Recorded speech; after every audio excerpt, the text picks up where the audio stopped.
I'm Reverend William Sinkford, and I'm president of the Unitarian Universalist Association.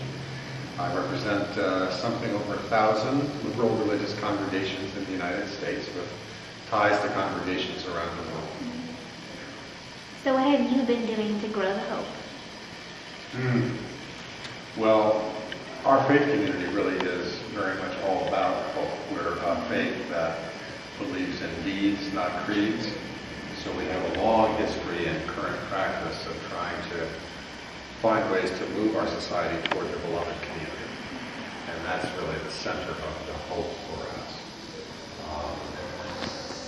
Should acknowledge that for us, hope is very different from optimism.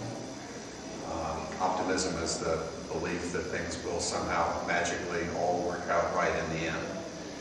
And hope for us comes from a much deeper religious place.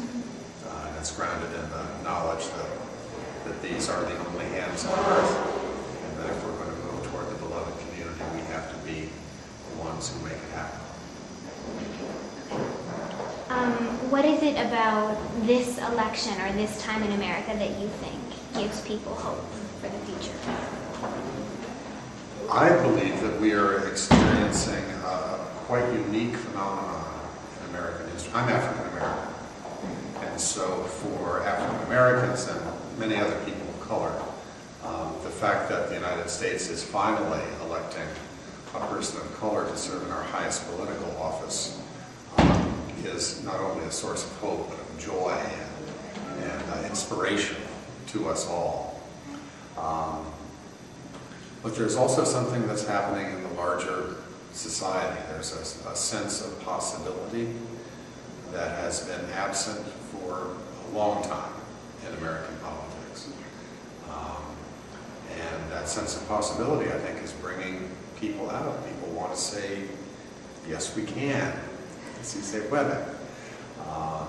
And it's a remarkable thing to watch and to be part of.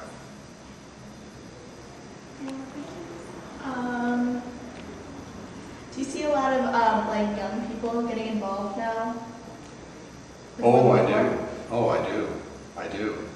The Obama campaign was in many ways a young person's phenomenon. Somehow I became an elder. I don't know how that happened. But the campaign was peopled by young persons. And that was a beautiful thing to watch. The other thing that I loved seeing within my faith community were people of my age and a little bit younger who had been active politically before. But this year, they were calling up and they were going to different communities to walk the streets and work the phones, and there was a greater sense of wanting to bring people in together than I have experienced probably ever, or at least for a very long